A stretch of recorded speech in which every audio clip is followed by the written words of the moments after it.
아이들이 18살 남자 쌍둥이로 최근 검사를 하니 지능이 75로 경계성 지능인데 하루 종일 게임만 하고 죽고 싶다고 하기도 하고 학교 안 가고 술, 담배 자꾸 합니다.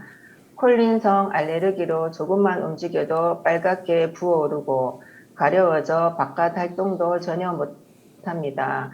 일주일 전 스스로 너무 우울해서 죽고 싶다고 정신병원에 가겠다고 해서 둘 다 입원을 시켰습니다. 아이가 경계성 지능장애를 가진 걸 알고 부모로서 어떻게 해야 하는지요. 스님의 지혜의 말씀의 도움을 받고 싶습니다.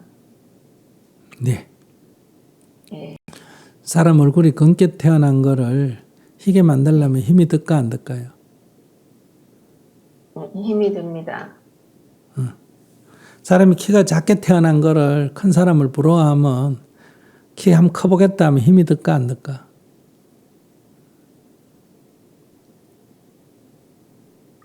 힘이 듭니다. 그러니까 검은 거는 검은 것이 아름답다. 검은 것을 자랑스럽게 생각하고 살아야 되고, 작으면 작은 것이 아름답다. 이 작은 것에 맞춰서 살아야 되는 거예요. 장애가 있으면 장애가 있는 걸 인정하고 거기에 맞춰서 살아야 되는데, 젊은 자는 네. 검게 태어난 거를 희게 만들려고 그러고 작은 거를 크게 만들려니까 이게 아무리 애를 써도 안 되고 힘들고, 그래서 마치 이게 하느님의 죄인가 하고 전생에 죄를 지었나 하고 사주팔자 타령을 하고 이런 거예요. 그러니까 그런 이제 장애가 있다, 지능적인 좀 부족함이 있다 하면 그에 맞춰서 인생 설계를 해야 된다는 거예요. 그 수명이 짧다 하면 그에 맞춰서 인생 설계를 하면 돼요. 그걸 자꾸 정상인, 우리가 보통 말하는 정상인의 기준으로 해가 그걸 맞추려고 하기 때문에 부모는 부모대로 고생해서 힘들고 자녀들은 열등의식을 갖게 된다. 그래서 오히려 격려가 필요한 거예요. 개도 잘 살고 돼지도 잘 살고 토끼도 잘 사는데 75라고 해도 거기에 비하면 뭐 10배, 20배 지능이 좋은 편인데 불행하게 살 이유가 하나도 없잖아요. 앞으로 인공지능이 나오면 인공지능 탑재한 로봇은 우리보다 뭐 힘도 세고 머리도 빨리 돌아가고 할 텐데 그거 쳐다보고 우리가 경쟁하면 어떻게 살겠어요? 그건 그것대로 그 기능에 맞게 살고 난 나대로 내 기능에 맞게 살아야지. 그러니까 그건 비관할 일도 아니고 그냥 지금 그런 문제로 죽고 싶다 하면 그건 정신질환이에요. 그러니까 병원에 가서 치료를 받고 그 다음에 그 수준에 맞게끔 인생 설계를 해야 된다. 이 장애 등급을 받으면 정부의 보조금을 받고 그 다음에 이 등급에서 자립할 수 있는 게 있냐. 그러면 간단한 아르바이트 같은 거, 육체노동은 할 수 있다든지 뭔 할 수 있다든지 하면 거기에서 자기 수입을 얼마 얻고 그 다음에 장애 등급으로 해서 지원금 얼마 받고 거기에 따라서 인생 설계를 해야 된다. 이런 얘기. 돈이 제일 많아가지고 행복하다. 그럼 우리나라 재벌이 식물인간대가 몇 년 있었는데 그게 행복하냐. 대통령에 대해 행복하다. 그럼 대통령 대가 감옥 가가지고 살고 있는데 그게 행복하냐. 자꾸 그런 허황된 생각을 하지 마라. 그러니까 그에 맞게끔 설계를 하고 살아가면 아이는 아이대로 거기에 맞게 살아갈 수 있고 부모는 부모대로 그런 아이를 둔 부모도 자기 인생을 여유롭게 살아갈 수가 있는데 자기가 그걸 욕심을 내면 허황된 생각을 하게 되면 자기도 불행하고 아이들도 불행해지고 아이들도 결국은 적응 못하면 자살을 하거나 이렇게 할 수밖에 없다는 거예요. 앞에 처음에 얘기했잖아요. 왜 자꾸 내 생각대로 하려고 그래요. 그 주어진 조건에 맞게끔 도움이 필요하면 도와주고 때가 돼서 죽으면 받아들여서 장례 치러주고 이렇게 해야 안 돼요. 인생이 결국은. 달리 방법이 없잖아요. 비가 안 오는데 비 오라 그러고 비 오는 거 오지 마라 그러고 그 옛날에 그 비 오고 안 오고를 우리나라에서는 용이한다. 하나님이 한다. 이러니까 그런 일이 있지. 지금 우리가 다 밝혀진 걸로 그게 무슨 오라 그런다고 오고 오지 마라 그런다고 안 오는 거 아니잖아요. 우리는 올 때가 됐는지 왜 안 오는지 이유를 알아서 안 올 거에 대비해서 댐을 만들고 지하수를 파고 올 거에 대비해서 댐을 만들고 뚝을 쌓고 이렇게 해서 우리가 적응해 나가는 거 아니겠어요. 그래서 비야 올 테면 와라 이렇게 우리가 살아가잖아요. 그러니까 그런 관점으로 어떤 아이가 좋은 아이고 어떤 피부빛깔이 좋다 남자가 좋다 이게 다 차별 아닙니까? 그러니까 내 아이는 이 상태로 행복하게 살 권리가 있다. 그에 맞게끔 아이의 인생 설계를 해나가면 된다. 그 의사하고 이제 전문가 의사하고 의논하면 되죠. 이런 지능과 이런 건강, 이런 심리 상태에서는 어떻게 설계를 하면 좋겠냐. 여기 자꾸 욕심이 개입되면 안 된다는 거예요.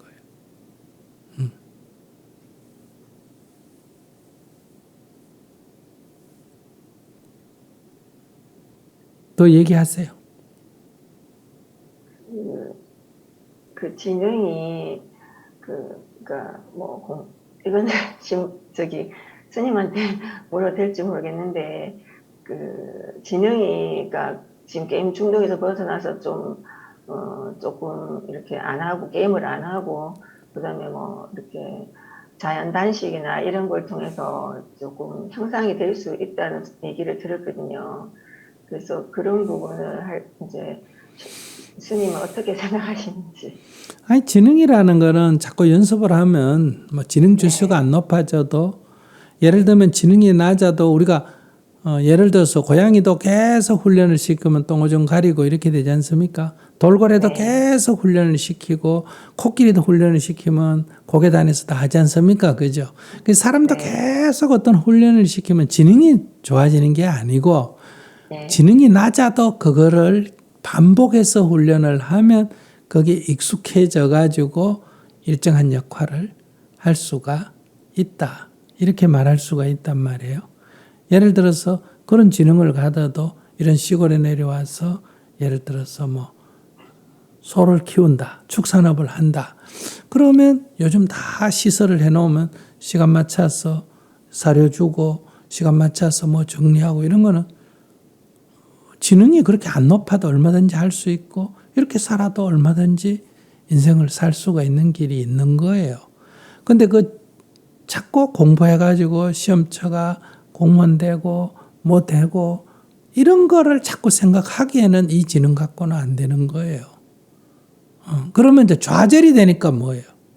사람이 이게 뭘 하려는데 뜻대로 안 되면 술을 먹고 화를 내고 이러잖아요.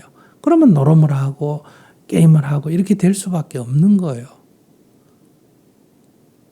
그러니까 그거는 분위기가 그 아이가 할 수 없는 걸 자꾸 하라고 하니까 그게 안 되니까 이제 저항감이 생기고 탈출구가 필요하고 그럼 게임을 하게 되고 게임이라는 건 노름이라는 건 중독성이 있으니까 습관성이 생기니까 지금 그렇게 돼 있는 거란 말이에요. 지금 좀 놔도 괜찮아요. 게임 좀 하면 어때요? 자살하는 것보다는 낫잖아요. 그라도 돌파구가 있으니까. 그래서 여러분들이 가끔 남편들이 사업 망하고 하고 술 먹으면 놔둬라 그러잖아요.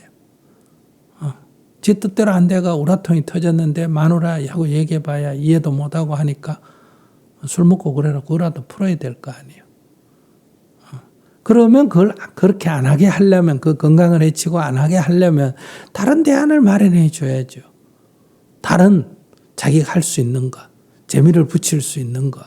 근데 전문가하고 의논해가지고 해야 돼요.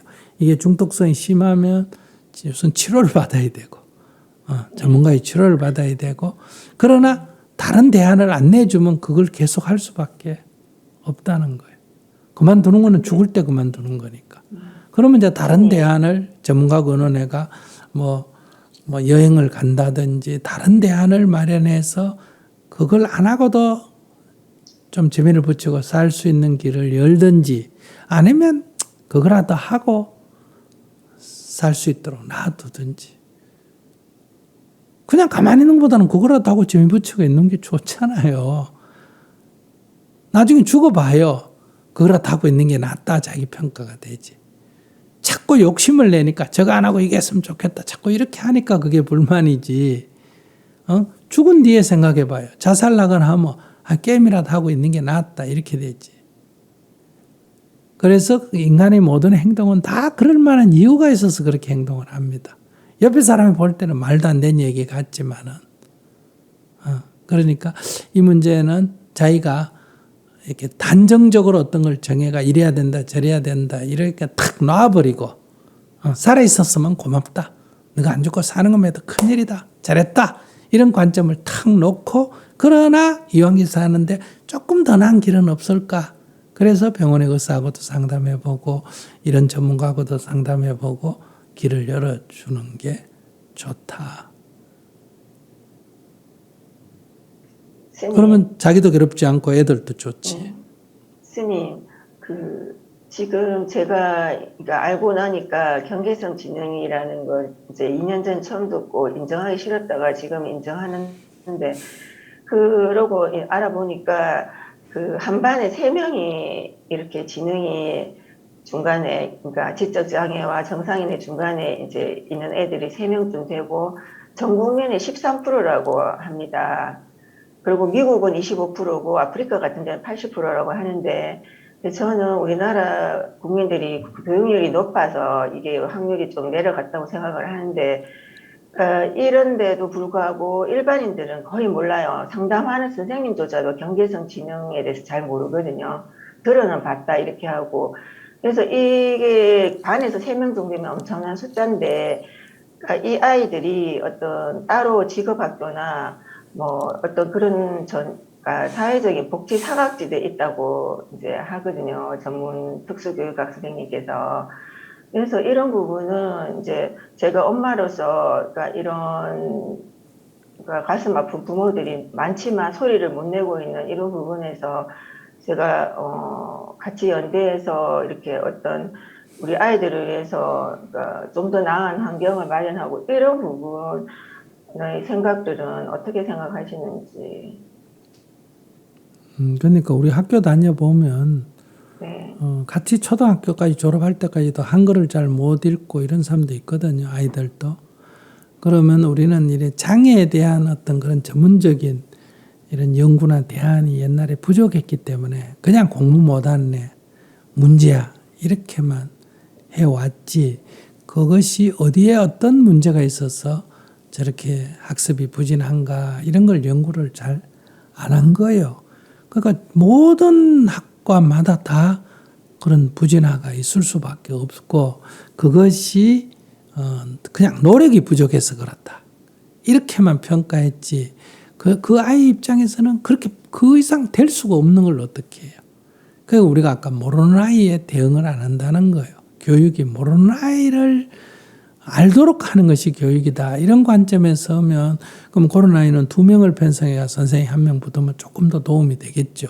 근데 그거를 30명이나 50명 반에 넣어가 그냥 잘하는 아이 중심으로 끌고 가니까 그 아이는 계속 터지고 1학년 때 못 배우니까 2학년 더 공부가 안 되고 3학년 되면 더 못 따라가고 5학년 되면 더 못 따라가고 중학교 가면 더 모르고 그러니까 공부 포기하고 그러니까 학교 가면 재미가 없고 그러니까 딴짓 할 수밖에 없는 거거든요. 그러니까 이거를 사회가 그냥 팽개쳤다 이렇게 말할 수 있죠. 근데 이제 우리가 사회가 점점 발전하니까 이제 이런 사람도 그냥 팽개쳐 주는 데서 이제 어떤 관심을 가지고 그에 맞게끔 학습이 이루어져야 된다. 지금 장애자 시설이나 지체부여에는 또 거기에 맞게끔 교육 시설이 이루어지고 있잖아요. 그러면 지금 말씀하신 대로 그 정상과 장애 사이에 경계성이 있는 아이들은 또 거기에 맞는 교육 시스템, 훈련 시스템이 나와야 되는데 우리 사회는 딱 양분화해가 이제 장애자 하면 거기에 맞는 거는 개발이 돼 있어. 그다음에 정상인 케이스 이건 정상인은 못 따라가고 그렇다고 지적 장애인이 넣기에는 해당이 안 되는 이런 이제 모든 세상에는 다 경계가 있는 거예요. 사람도 남자 여자만 있다 이러지만 안 그래요.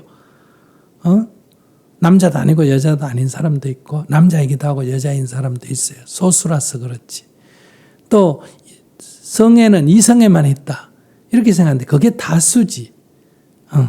동성애도 있고 양성애도 있고 무성애도 있고 이런 경계 지점에 있는 사람은 늘 사회로부터 소외된다. 문제아 취급을 받게 되고 심지어는 무슨 하느님의 징벌이라 그러거나 이렇게 더럽다 그러거나 이렇게 취급을 받게 되는 건데 이제 점점 우리가 세상에 대해서 밝아지면 그것도 소수일 뿐이지 사람의 한 특성이란 말이에요. 지진아가 아니라 그냥 하나의 사람의 한 특성에 속한다. 그럼 그에 맞게끔 교육 시스템이 갖춰지거나 그에 맞는 직업 시스템이 갖춰지면 좋죠. 그러니까 첫째는 내 아이를 위해서 먼저 내 아이가 거기에 맞게끔 인생을 살 수 있도록 설계하는 일을 자기가 먼저 하고 그러나 이게 부모 혼자 힘으로 하기에는 너무 힘드니까 사회적인 좀 제도적인 관심을 갖고 하도록 하는 운동을 하면 되죠. 오늘날 장애인 복지가 이 정도 된 것도 장애인들의 이런 어떤 뭐랄까 요구, 장애를 가진 부모들의 요구가 있어서 이만큼이라도 이루어진 거 아니에요. 그러니까 뭐 데모도 하고 예를 들면 뭐 선거할 때 모여가 항의도 하고 여러 노력을 해서 이루어지는 것처럼 이것도 누군가가 낯서고 그런 자녀를 가진 부모들이 연대를 하고 해서 다 사회 책임이라 그렇게 하라는 게 아니라 사회적 관심을 유발시키고 의회에다가 얘기해서 이런 경계 지점에 경계에 맞는 경계 지점에 있는 사람에 맞는 교육, 직업 이런 것들을 어떤 사회적 지원 이런 것들을 이끌어내는 운동을 하면 이제 저희가 아들 덕택에 사회 운동가가 될 수도 있죠. 근데 이제 부모들은 다 또 자기 먹고 살기가 힘드니까 이런 거 하기가 어렵죠. 어쨌든 그런 관심을 가지고 뭐 오늘 말씀하셨지만 우리들 속에도 동성애자도 있을 수 있고 이런 경계점에 있는 애 있을 수 있고 자기 화를 자기가 이 감정을 못 다스리는 그런 사람도 있고 옛날엔 다 성질더럽다 이렇게 말했지 애가 문제다 이래 말했지 다 어쩔 수 없는 그런 걸 가지고 있는 거를 우리가 조기 발견하고 치료하고 아니면 그에 맞게끔 환경을 만들어내고 이게 이제 우리가 해야 할 일이다. 자기가 우선 자기 자녀로 시작을 해서 먼저 해보고 그다음에 이것에 대한 사회적 운동을 하는 것은 저는 적극적으로 찬성을 합니다. 내 아이만이 아니라 이런 모든 아이를 위해서 우리가 사회적 관심을 촉구하는 것은 매우 중요한 일이라고 생각합니다. 예, 스님 감사합니다. 스님 네. 진짜 사랑합니다. 네. 예, 스님 너무 진짜 감사드리고 저한테 살아있어서 아이들이 살아있어서 감사하라는 그 말이 너무 정말 가슴을 적셨고요. 또 저에게 정말 아이들과 그러니까 이런 경계성 지능 장애를 가진 아이들과 부모님들과 함께 어떤 진짜 사회적 어떤 관심을 그러니까 이제 알리는 그런 부분에서 힘을 주셔서 너무 감사하고 정말 행복하게 감사하게 잘 살아보겠습니다. 감사합니다. 네.